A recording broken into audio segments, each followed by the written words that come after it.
Bryant had one of the worst seasons of his career, and the Cowboys missed the playoffs. Despite that, last month, Dez said he will not take a pay cut, even though he'll count nearly $17 million against the salary cap in each of the next 2 years.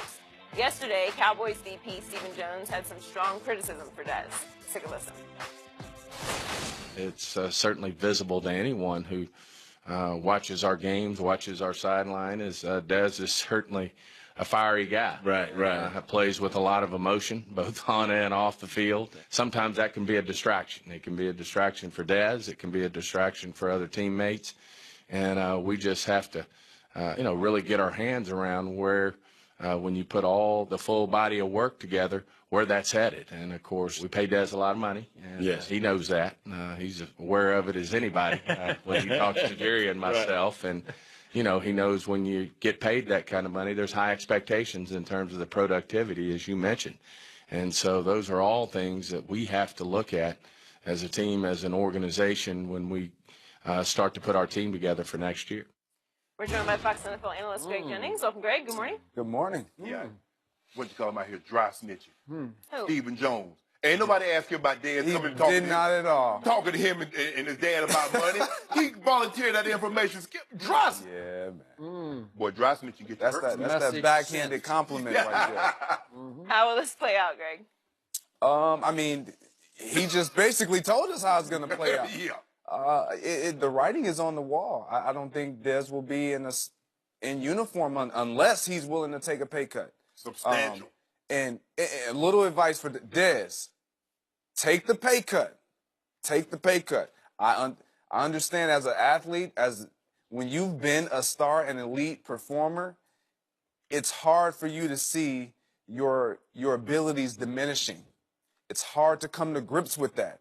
But if he is not willing to take a pay cut, he will not make even what the pay cut would be somewhere else. Are you speaking from I'm speaking from experience, Skip.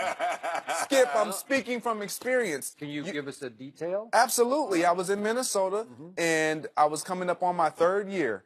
And again, I didn't have the type of year that Dez had. I didn't have the drops. I led the team in yards and catches in every category as a receiver, but we didn't have the quarterback, and they wanted more production. I felt like I was giving them all I could.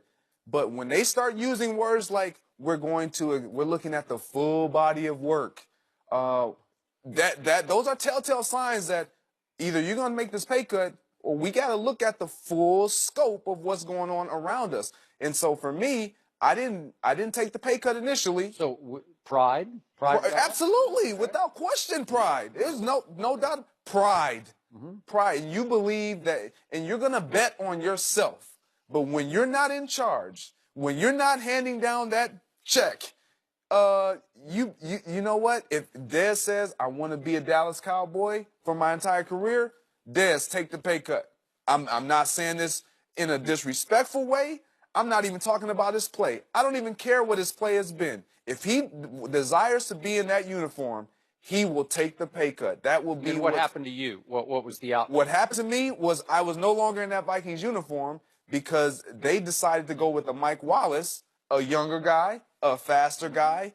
I felt like my skill sets were better, but it's what they wanted. And I ended up in Miami. I got cut. I got released. Here's the thing. You can't trade this. Nobody's going to take up that. No. Nobody's going to take that $16 million. And he's not going to get $16 million No. in the open market. Those $14 million paydays are over, Skip. But let me tell you about But real quick, what was the percentage drop from what you could have had if you had taken their offer to stay in Minnesota, So reduced? I was $9 million a year. Okay. I was going down to, the pay cut would have took me about, I want to say 6.5. Okay. I ended up going to Miami, signing a 2-year deal for $8 million. Dez, just take the pay cut, man. And let me tell you how this pay cut thing is, Skip, baby. Because when I came back to Denver, I just wanted to be back. I knew the system, wouldn't have to learn a new skill. Even though I was making probably 30% of what I made at my height, at the peak of my career, they expected that same production. Yep. They expected the same production that I gave them in 96, 97, 98 Sure. at 30% of the price. So they said, look here, we want you to get back to 2014, but we're not gonna pay you $14 million to see you get there. So if you don't look, if you don't like it, you think they're being unfair, roll the dice, bet on you. If you say that I'm a student, I'm fundamentally sound in the way I play this game, there are 31 other teams. And I used to tell my teammates all the time, the Broncos are not the only ones that pay money. There are 30 other, there are 20, at the time, there are like 29 other teams. They pay too. Dez, roll the dice on you. Bet on you if you that guy. Okay, but that's Greg Jennings is saying, wait a second, be careful what you wish for because it may not be out there, right? And do you remember, did Minnesota offer incentives within the $6.5 million? Absolutely. There were incentives. They were going to be challenging because of the quarterback situation, but I felt like, looking back on it now, it's like, and again, I'm one of those, everything happens for a reason. But a part of me is like, you know what? I could have done that. I could have just swallowed my pride and done that. But at the time, you're thinking, no, I'm leading the team in yards. I'm leading the team in catches. I've given you 70+ touchdowns over my career. But another thing that he's not looking at is they said right after the season, we're going to tailor this offense more around Dak Prescott.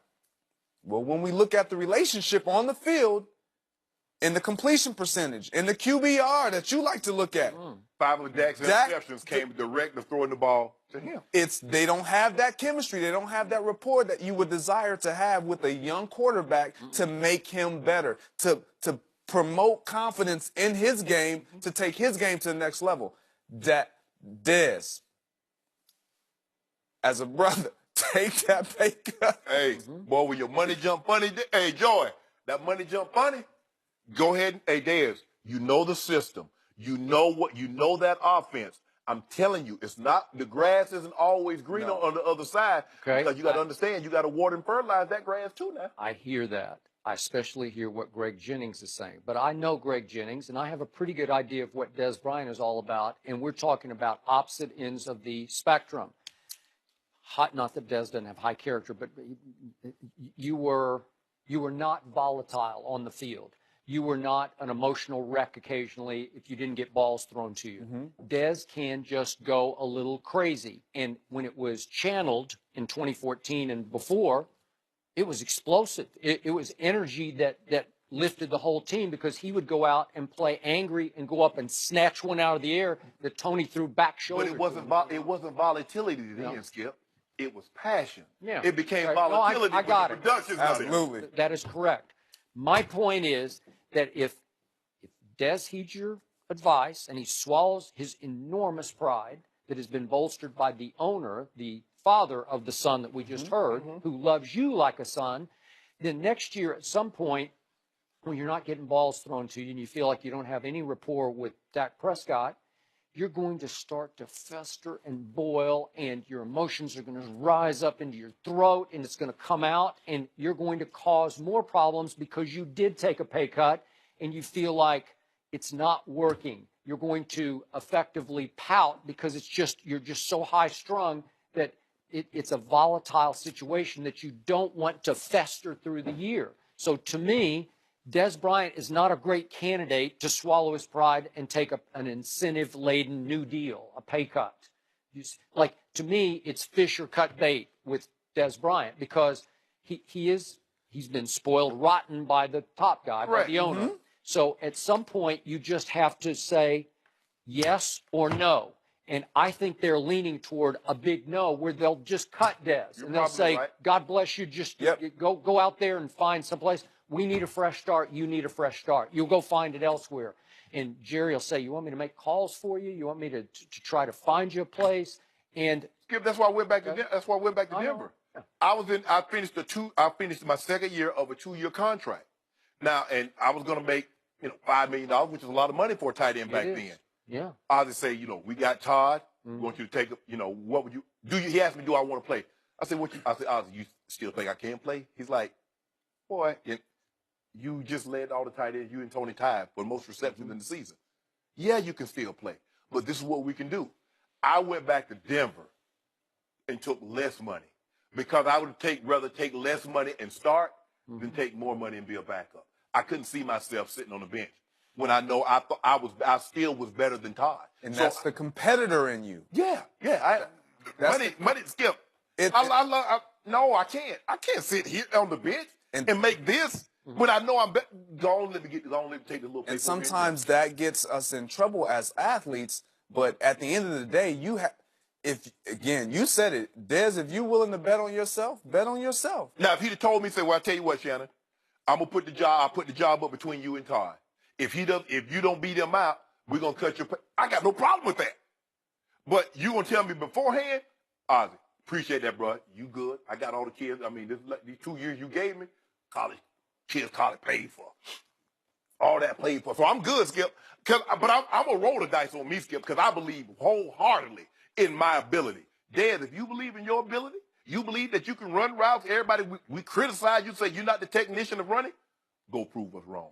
Yeah, but if he looks hard in the mirror, he's going to see a broken down body. We don't see that, where he's Skip. lost a little quickness and a lot of speed and some confidence. But we don't And see Skip, that. you know this.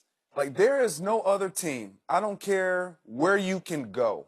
There is no other team that will appreciate you more than the team that drafted you, more than the team that you've been in that locker room, within that organization for years. So think about it. I love T.O., but San Francisco tolerated T.O.'s behavior for a long time. Without question. Yeah. And Philadelphia Eagles said, no, sir. Cowboys said, no, sir. Well, And that's what happened. Dez can't go nowhere else No. and display this type of behavior. Yeah, but taking a pay cut and saying with the Cowboys is kind of admitting that you're not where you used to be. No, but to Shannon's point, when you went to Denver, they expected they were going to give you 30% less, but that production they wanted that to still be the same. Yep. It's That's the way it works. Greg, thanks for joining us. Should Kawhi Leonard be upset with the Spurs? We'll discuss that next. Kawhi to the